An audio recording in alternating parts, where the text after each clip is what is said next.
کہ مہمان کی باقی بچی ہوئی روٹی گھر میں خواتین کھا سکتی ہیں؟ روٹی سے بھی کوئی پردہ تو نہیں ہے؟ ہاں، بس اس سوال کا منشا شاید یہ ہے کہ فقہاء نے ایک مسئلہ لکھا ہے کہ مرد عورت ایک دوسرے کا جب نامحرم ہو تو ایک دوسرے کا جھوٹا استعمال نہ کرے، اس کو مکروہ قرار دیا گیا ہے۔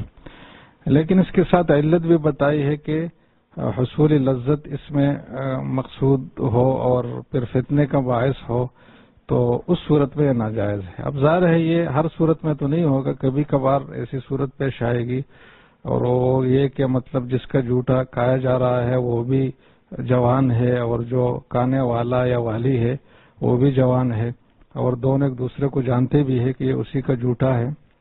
تو تب یہ فتنے والی اور استلزاز والی صورت اس میں پیش آئے گی۔ لیکن اگر خاتون کو پتہ ہی نہ ہو کہ مہمان کون تھے تو پھر کوئی حرج نہیں ہے، یا پتہ ہو لیکن وہ بوڑھا آدمی ہے یا عورت ہے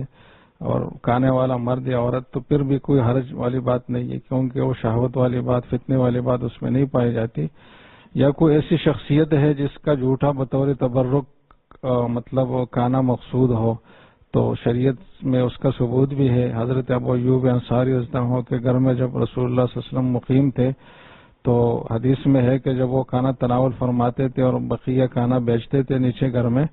تو جس جگہ حضرت کی انگلیاں لگی ہوتی تھی اس جگہ کو ڈھونڈا جاتا تھا اور اسی سے کھایا جاتا تھا، تو خواتین بھی کھاتے تھے، مرد بھی، تو وہاں ایک تبرک حاصل کرنا مقصود تھا، دور دور تک فتنے کا اندیشہ نہیں تھا۔ تو اگر کوئی ایسی صورت ہو تبرک والی تو اس میں بھی حرج نہیں ہے۔ تو یہ جو جھوٹے والی بات ہے خاص ایک صورت میں ہوگی جہاں فتنے کا خاص انداز اور واضح طور پر وہ نظر آ رہا ہو کہ اس میں فتنے کا اندیشہ ہے، تو وہاں پھر مکروہ ہے، اس سے اجتناب کرنا چاہیے۔